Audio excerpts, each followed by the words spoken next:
Hi there. You probably don't know this, but your library has a sale every year, I'm reckoning. I didn't know this either until we moved into our house about a year and a half ago. But libraries do these annual sales every 6 to 12 months, mostly to clear out inventory, stuff that's been sort of moldering on shelves, that aren't being checked out regularly by patrons. And their charitable arm also uses it as a way to raise funds to pay salaries, buy more books, all kinds of things. There's probably more to it than that. I'm not a librarian, but I get the sense that that's generally what all that's for. It's great though, because it's a fabulous way to get books very cheaply that are in, I would say, generally pretty good condition. And a lot of times they're books that are very difficult to find or difficult to find cheaply. So yeah, I went to my library sale here in our city this past weekend, and picked up a lot of good things. I spent $32 and I got an entire box. And you're probably wondering, what can $32 buy you at a library sale? Well, you're about to find out. But I will give one word of warning if you're ever interested in going to these sales. You really need to make sure you go early. People line up like right before it opens if your city's big enough, which ours really is. And there's people that are just looking to get books cheaply, sometimes for their classrooms, sometimes they're just looking to pick up whatever they can find. There's a lot of older folks, of course, who are looking to get stuff who are regular library patrons and want to add things to their collection. But there's also a lot of book resellers there, and I definitely saw a couple this past weekend that were getting piles that were even bigger than mine, and I'm worried people probably thought I was a book reseller, which I am not. But if you want to get the good stuff, you better get there early, because a lot of these guys are just going to come in and just hoard them all up and immediately sell them on eBay. So get them cheaply or get them more expensive later, unfortunately, when they get scalped. Anyway, I barely had a chance to look at some of this stuff when I was picking it up, because it's such a mad rush sometimes. So we're going to see what I've got. I've got a couple things on top that I already know that I'm excited to talk about, but now we're going to go through $32 worth of books from the local library sale and find out what I got, what's worth keeping, and maybe you guys can tell me what you've read as well. Right, big box. First things first. I've been looking at the top part of this box for the past couple of days since I bought all these, so I'm really pumped about this very first book, which is John Steinbeck's East of Eden. I haven't read a single Steinbeck book, and I have wanted to read The Grapes of Wrath for some time. I have a copy of it in this exact same format and livery, which before I even went to the sale on Saturday, I thought, man, it'd be so great if I could find East of Eden in that same format as my Grapes of Wrath. And what do you know? I found it right away. And that was like the find of all finds for me. So yeah, this is great. I think those are his two most well-regarded books. And I picked up Grapes of Wrath because I was reading this whole article about big, rambling, discursive novels, and I became very interested in it. Books kind of like Middlemarch and I was gonna say like War and Peace or something like that, but you kind of get the sense these books that are very expansive and have huge casts of characters and kind of go in a lot of directions, kind of these Moby Dick sort of books. Anyway, I picked up that Grapes of Wrath within a week of reading that article, and then I read about East of Eden, which a lot of people think is better than Grapes of Wrath and is just as long, just as thick. And they adapted it into a movie with James Dean, and they only adapted the back part of the book, maybe like the last third of the book, so that made me interested to know what happens in the rest of it. So yeah, East of Eden, really excited, and that was my big find and my big treasure for the haul here. Up next, this is a pick for my dad, who told me about these books when he was reading them, I don't know, 2-3 years ago, something like that. And that is The Pillars of the Earth by Ken Follett. I hope it's Follett, not Follett, but Ken Follett will say, and Worlds Without End, which is its sequel. I don't know a lot about these books. other than I believe it's about the building of a cathedral in a time long ago in England. That's about all I know. I think there was a TV miniseries that Haley Atwell was in, along with a lot of other actors that I cannot identify right now. But my dad says this is one of the best books he's ever read.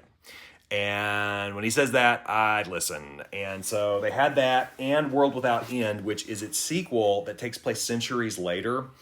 Follett is a big historical fiction writer. He has tons of books that every time I go to a used bookstore, I'll find a Ken Follett book. But I'll never really find Pillars of the Earth, which is always the thing I'm looking for. But I got it for $1, and I got World Without End for $1. So $2 for what I think will be a really good set of reads. All right, next.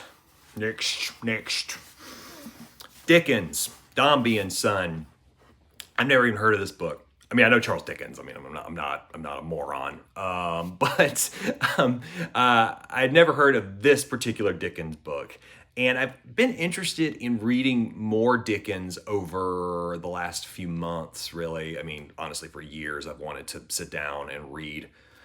I have this dream of I'm going to read all the Dickens books because I'm a big fan of The Wire and Deadwood and that sort of huge canvas cast that looks at sort of the underside of society and criminal justice and all that. And I sat down to try to read the Pickwick Papers a few days ago just to get that kind of kick started and sort of kick the tires, if you would, on Dickens' earliest works. And I'm struggling a little bit. I think it's kind of a difficult read, and I don't know, it's just a little dull and even repetitive, I would say. So I don't know if I'll keep reading that, but I'll either shift over to Oliver Twist or I'll just start reading this because I have a copy of it and I have no idea what it's about. But I have heard this is one of his earlier better works before he kind of enters that golden period of things like Bleak House and A Tale of Two Cities and, David Copperfield. Yes, I said Oliver Twist again. David Copperfield. So yeah, Dombey Son might be where I go next. But you guys let me know. Maybe if you've got some good Dickens leads, I'd be interested. Also, I should say that not only am I interested in reading Dickens, but I also have sort of a perverse interest in reading the guys who were his sort of chief rivals at that time, like Ainsworth or Thackeray or even George Eliot. I'm not sure that those books will necessarily be worth reading. A lot of them have been sort of forgotten, especially the Ainsworth books. But sometimes that historical context can really enrich in a read. And I did download a copy of Jack Shepherd along with my copy of Oliver Twist that I got. You can get all these books for free, which is the great thing, especially if you're a Kindle reader. It's so easy. Just go to Standard eBooks or Project Gutenberg. You can download them, send them to your Kindle, done. It costs you nothing but 2 minutes of your time. Anyone ever read any Faulkner? Well, I got two books of that. Absalom, and The Hamlet. Now, I've never read any Faulkner either, much like Steinbeck, and I understand Faulkner is much more difficult to read. And Absalom is probably his hardest book, is what everyone says. I got interested in Faulkner less because of the Southern Gothic thing and more because I learned that most of his books all sort of take place in the same county and share families and kind of characters will return. And it's sort of this early example of an idea space that is very enticing to me.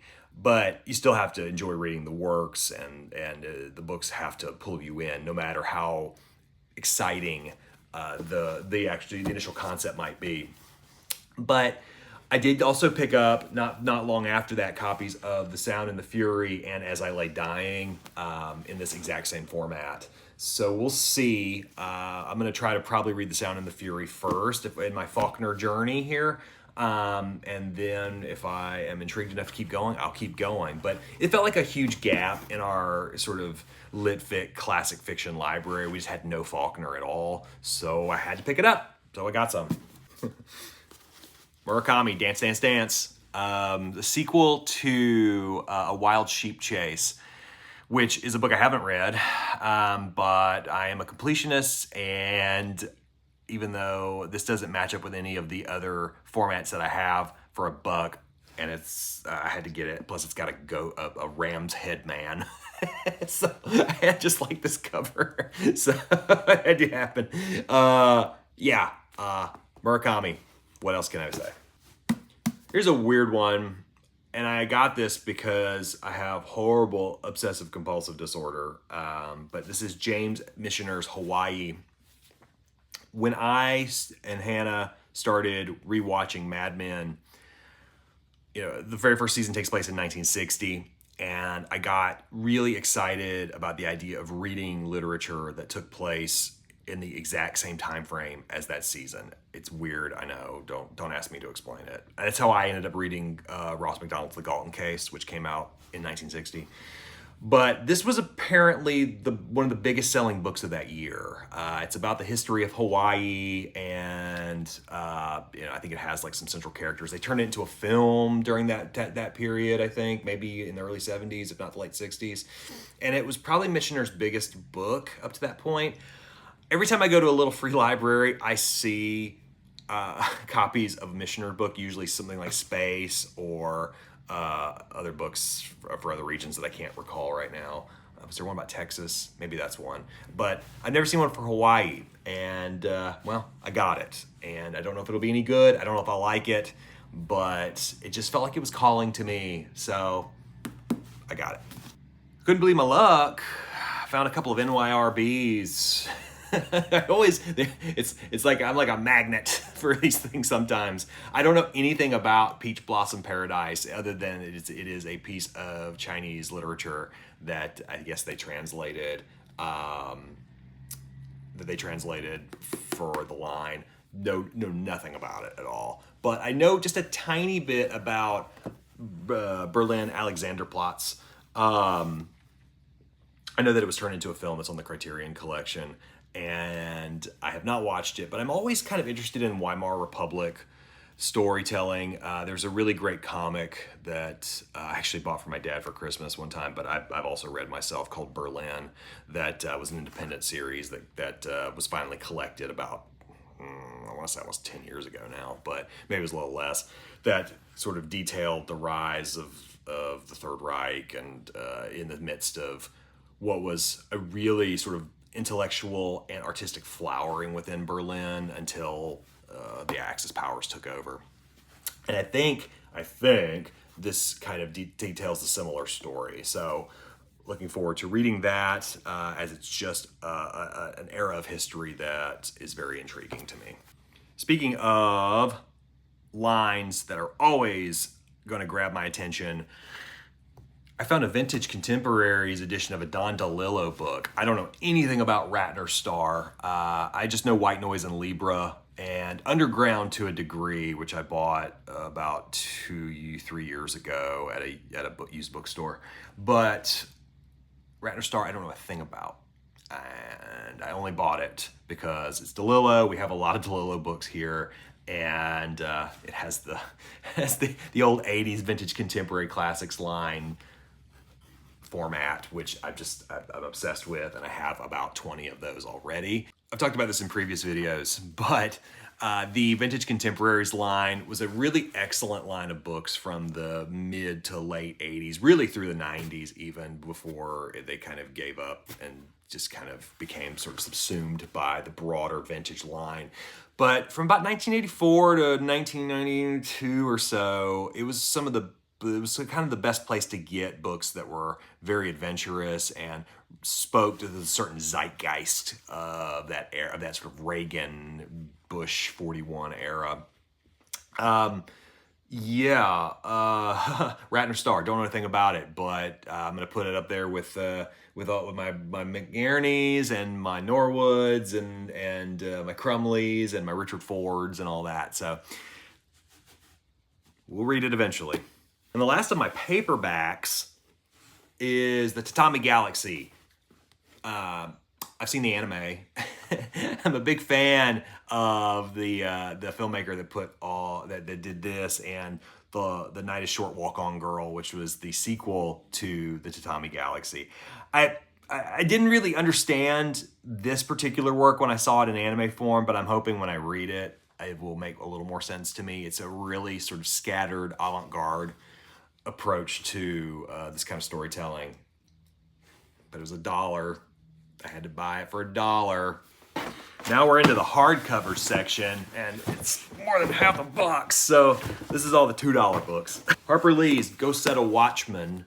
I thought this was a sequel to Kill a Mockingbird, and then my buddy Chris told me that it was actually the original first draft of To Kill a Mockingbird, or to say this more correctly, that To Kill a Mockingbird is a part of what is the broader novel of Go Set A Watchman.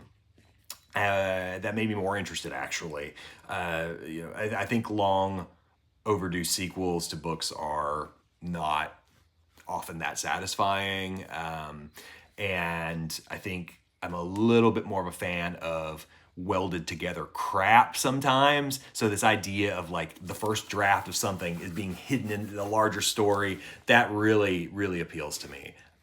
So I will probably one day read this and Kill a Mockingbird together, which I've read neither. And that could be a fun adventure. We'll see. This is a book I picked up just because I saw the name and I thought, I need it. Well, I don't know. Do I need it? But this is Robicheaux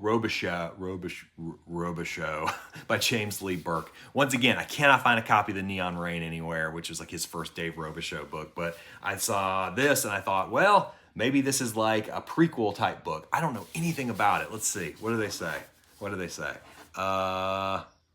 Yeah, I don't know. As his character returns,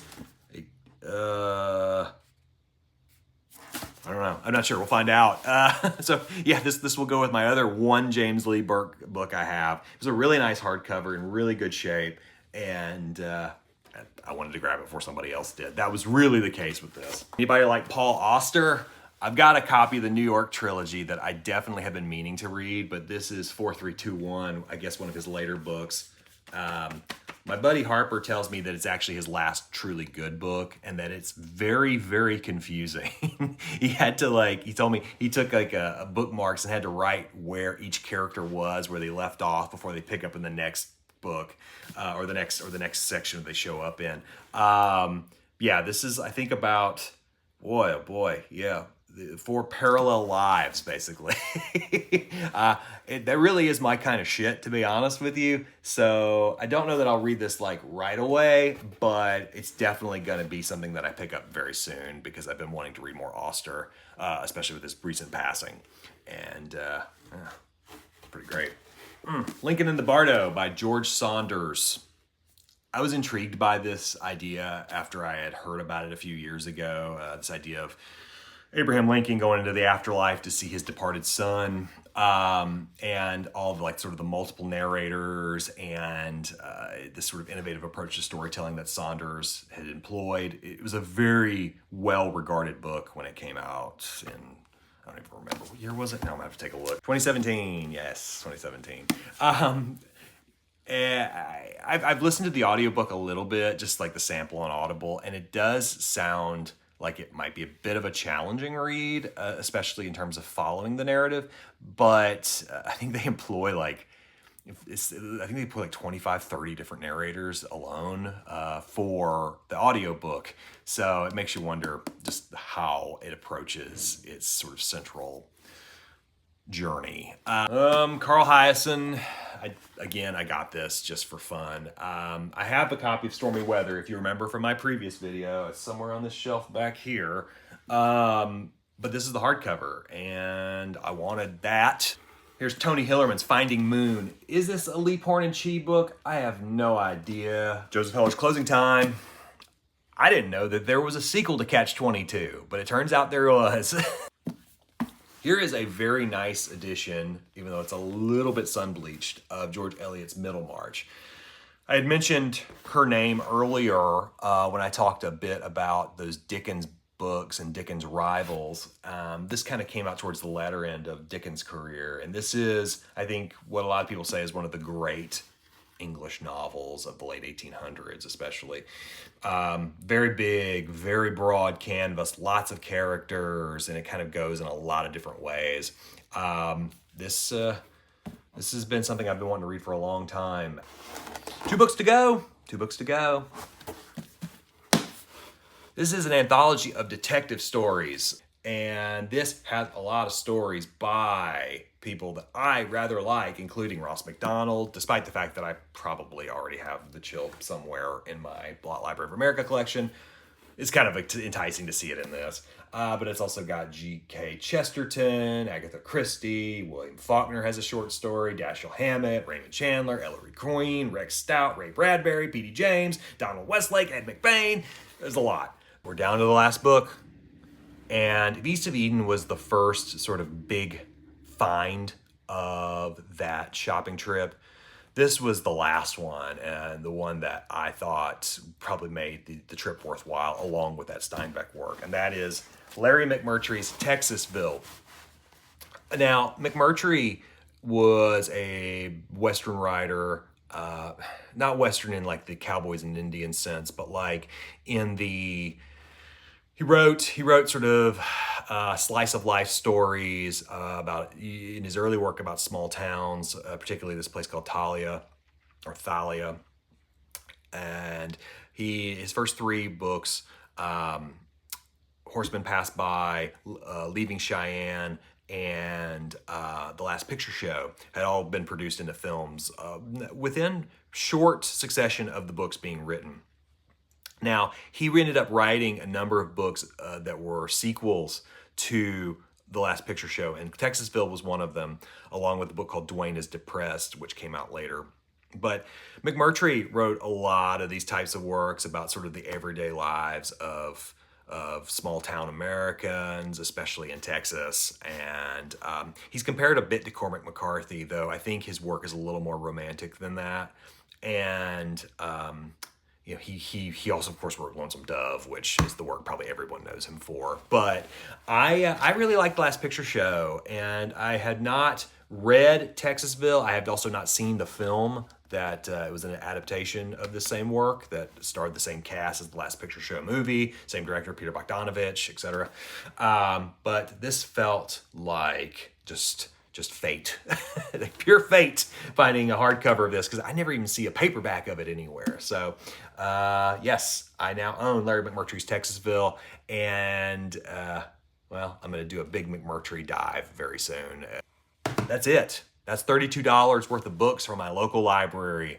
Let me know if you've read any of these books. Would love to get your thoughts and opinions. And as always, like, comment, and subscribe. Would love to have you a part of this network. And we can talk more about books as we move on to the next things. Now, and, let me tell you, next week, I promise, I will have that fantasy review. I've been cooking up a fantasy book review now for a while, one for a really cool seminal work that I'm looking forward to talking about. So we'll see you next week, and hey, as always, keep reading.